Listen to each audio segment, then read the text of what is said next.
غیبت کرنے والا اور سننے والا بھی برابر ہے. اگر آپ کر نہیں رہے صرف سنے چلے جا رہے ہیں تو بھی آپ کو اتنا ہی گناہ ہے. اچھا اب آپ دیکھیں کہ اس موضوع کو بدل دیا کریں. اگر کوئی کر رہا ہو تو اسے چینج کر دیں، ٹاپک کسی اور طرف لے جائیں. پیٹ پیچھے کسی کی حمایت کریں. کوئی آپ کے ساتھ برائی کا آپ کہیں کہ جی نہیں مجھے تو معلوم نہیں، جسے وہ کرنا زیرو پہ لے آئیں اس کا انٹرسٹ، تو آئندہ نہیں کرے گا آپ کے سامنے.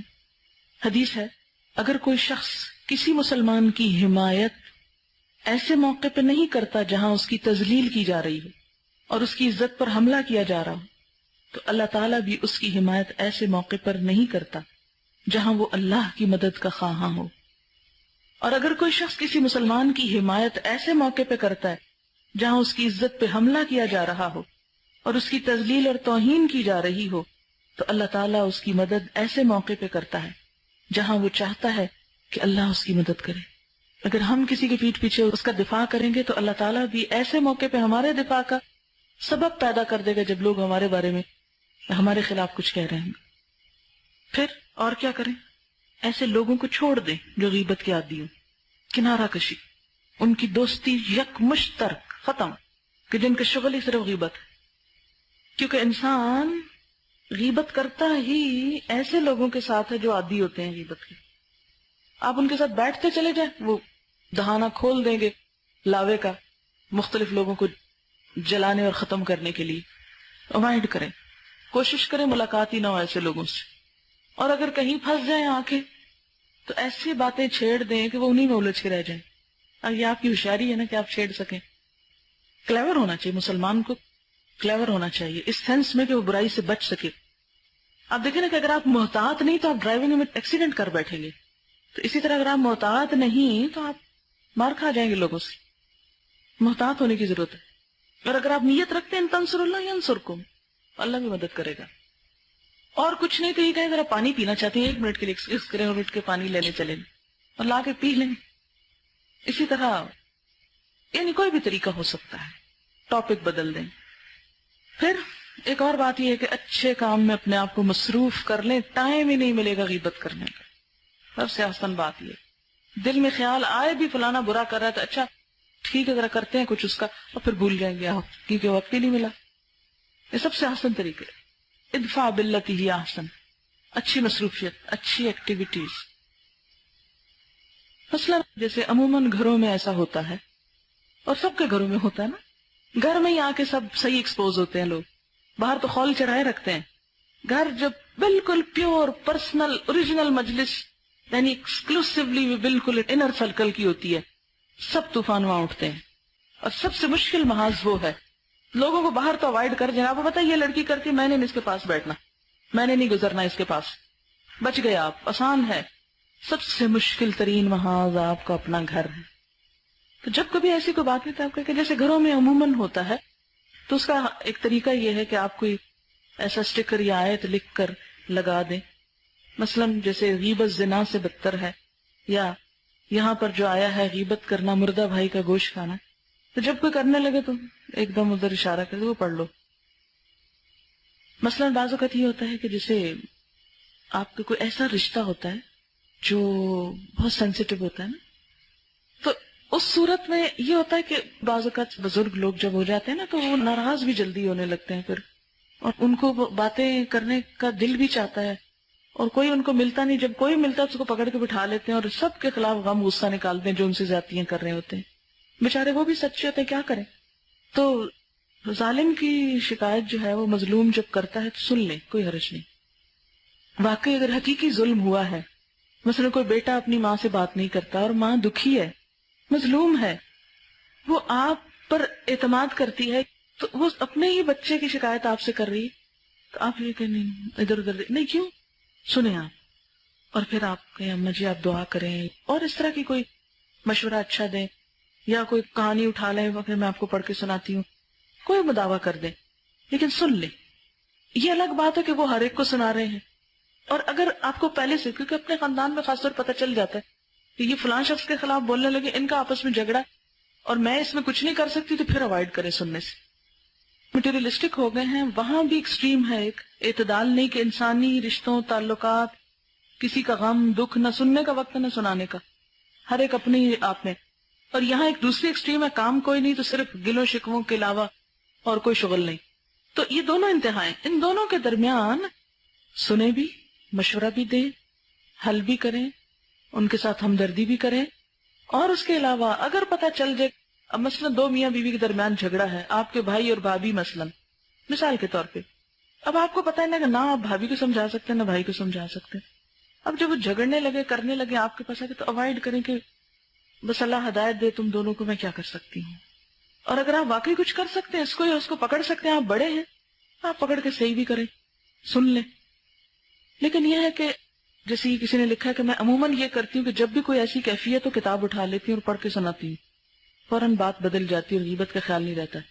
اس میں یہ بھی ہے کہ جیسے میں نے کہا نا کہ ذرا سے ایکسکیوز کر کے 1 منٹ کے لیے اٹھ گیا، جو ہی سمجھا نا لمبا قصہ شروع ہونے لگا یا کچھ، تو اس میں ضرور یہ سوچیں جہاں گنجائش نکلتی ہے نا کسی کا دکھ سننے کی، وہ ضرور سنیں، مگر اتنا اس میں نہ لگ جائیں کہ صرف دکھ ہی سنتے رہیں اور کوئی سکھ کی بات نہ کر سکے. عموماً یہ ہوتا ہے جیسے میں کہیں جاتی ہوں نا، جیسے کسی بھی جگہ پر، نئی جگہ پر، دوسرے شہر میں گئے، لوگ پہلی دفعہ ملے، اچھا لوگوں کی کوشش یہ ہوتی ہے کہ چلے یہ تھوڑا وقت آتے ہیں تو سوال جواب کر لیں. میں اس وقت بہت اوائڈ کرتی ہوں. اور میں کس طرح اوائڈ کرتی ہوں؟ اگر مجھے تھوڑی دیر کے لیے ایکسکیوز کر لیں تو میں تھوڑا پڑھ لوں، تیاری کر لوں درس کی. میں اس طرح اپنے آپ کو بچاتی ہوں. میں سوال جواب بھی نہیں کرنا چاہتی اس وقت. کیوں؟ مجھے پتا ہے جب درس ہوگا انشاءاللہ بہت سے سوالوں کے جواب آ جائیں گے، پھر ذہن ایک پازیٹیو تھنکنگ میں آئے گا، پھر سوال بھی مفید آئیں گے. میں درس سے پہلے بہت کوشش کرتی ہوں کہ لوگ مجھ سے کوئی سوال نہ کریں، اور کرتے ہیں، دیکھتے جاتے ہیں اور شروع ہو جاتے ہیں. راہ چلتے حتیٰ کہ آپ کو جگہ دکھا رہے ہوں گے نا، مثلا لا کے اگر وہاں بیٹھا ہے وہاں سے، یا اچھا مجھے ایک سوال کا جواب دے دیں، اس میں کیا ہونا چاہیے. تو اس صورت میں عموماً اگر آپ بتانے پھر وہ کہتے نہیں اصل بات یہ ہے، پھر وہ آپ کی بات نہیں، بھئی یا تو مان لو، مشورہ لیا ہے تو مانو، اگر نہیں ماننا تو کس لیے مشورہ کرتے ہو. تو بہت آسان جو میرے تجربے میں یہ چیز آئی کہ جب میں بچنا چاہتی ہوں کسی بھی اس طرح کی بیڈ فیلنگ سے، تو میں ہمیشہ اجازت لیتی ہوں کہ اگر میں تھوڑا تیار کر لوں، اور اس میں فائدہ بھی ہوتا ہے تیاری کا، انسان ذرا سا مائنڈ میک اپ کر لیتا، ورنہ آپ بول بول کے تو جب اصل درس کا وقت آتا ہے تو آپ کے پاس ہمت ہی ختم ہوئی پڑی ہوتی ہے. جب کوئی آپ کے سامنے کسی کی برائی کرنے لگے تو آپ ایک اس کی اچھائی کر دیں، وہ شخص وہیں سے ہی باز آ جائے گا. کیونکہ آپ اس کی غیبت کر رہے ہیں، اللہ کے نزدیک معلوم نہیں اس کا مقام کیا ہے، ہم اس کو نیچا کر رہے ہیں، اور وہ اللہ کے نزدیک بہت عزیز ہے. اور اس طرح آپ اللہ کی دشمنی مول لے رہے ہیں. ہاں یہ کہتی ہیں کہ جب کوئی میرے پاس کسی غیبت کرتا ہے تو میں کہتی ہوں اللہ تعالیٰ ہم سب کو ہدایت دے، بس ہم ہیں ہی ایسے. تو اس سے بھی وہ ساتھ وہ بھی شامل ہو جاتا ہے نا ہم میں. ایک اور بات یاد رکھیں، ہمیشہ یاد رکھیں، جو کسی کی آپ سے کر رہا ہے نا وہ لازماً آپ کی کسی اور سے کرے گا. جو اس وقت آپ کے سامنے مخلص بنا ہوا ہے نا، بہت شریف بنا ہوا ہے، وہ کل آپ کو بھی نہیں چھوڑے گا، کیونکہ آپ نے اس کو شے دے دی سن کے کہ ٹھیک ہے کہیں اور مجھے بھی جا کے ڈسکس کرنا. غیبت چھوڑنے کا ایک طریقہ یہ بھی ہے کہ اپنے اوپر کچھ صدقہ فرض کر لیں کہ اگر میں نے آئندہ غیبت کی تو اتنے پیسے صدقہ کروں گی، اور وہ کرے تو اس سے بھی انسان بچ سکتا ہے. یہ کہتے ہیں جب ہم کوئی غیبت ہم بہنے کرنے لگتے ہیں تو کوڈ ورڈ گوشت گوشت کہنے لگتے ہیں. اس میں آگے آتا بھی ہے نا کہ أَيُحِبُّ أَحَدُكُمْ أَن يَأْكُلَ لَحْمَ أَخِيهِ مَيْتًا، کیا تم میں سے کوئی پسند کرے گا کہ اپنے مردہ بھائی کا گوشت کھائے، مرے ہوئے بھائی کا گوشت. فَكَرِهْتُمُوهُ، تم اسے ناپسند کرو. ذرا سوچیں کسی بھی مردے کو ذہن میں لے آئیں، کوئی مردہ لیٹا ہوا ہے اور آپ چھری لے کے پہنچ کے گوشت کاٹ کے کھانے لگے. کسی انسان کا گوشت ویسے ہی ناپسندیدہ چیز، اور کہاں یہ کہ وہ مر چکا. اچھا اس سے کیوں تشبیہ دی گئی اس کو؟ اس کی وجہ یہ ہے کہ جو شخص پیٹھ پیچھے وہ گویا مرا ہوا ہی ہے، کیونکہ وہ خود آ کے آپ سے دفاع نہیں کر سکتا نا، اپنا جواب نہیں دے سکتا، ون سائیڈڈ اس کے خلاف یلغار کر رہے ہیں. یہ کوئی ایکسکیوز نہیں کہ اگر کوئی ڈکلیئرڈ ہے برا تو کہیں کہ وہ تو ہے ہی برا اس لیے ہم اس کی برائی کر لیں. جب وہ نظر آتا ہے تو آپ کو کرنے کی کیا ضرورت ہے، تو آلریڈی اپنا آپ دکھا رہا ہے. اور ایک مسئلہ یہ ہے کہ ہم کسی کی ایک برائی دیکھ کر اس کو جنرلائز کر دیتے ہیں. مثلا اگر کسی شخص میں ایک خرابی دیکھیے نا، ہم کہتے ہیں یہ تو ہے ہی برا، اس کی ساری پرسنالٹی کے خیر کو بھول جائیں گے، تعصب کا شکار ہو جائیں گے. اگر ایک کسی بندے کو جو کسی ایک خاص گروپ کو ریپرزینٹ کر رہا ہے اس کی برائی دیکھیں گے تو ساروں کو برا کہہ دیں گے. مثلا الوداع کی اگر ایک لڑکی کہیں بدتمیزی کرتے تو لوگ کیا کرتے ہیں، فوراً کہتے ہیں الوداع والے تو ہیں ہی ایسے. اب سارے تو ایسے نہیں ہیں، ایک شخص کو سامنے رکھ کر دوسروں کو یہ کہہ دیا. تو اس بری عادت سے بھی ہمیں بچنا چاہیے.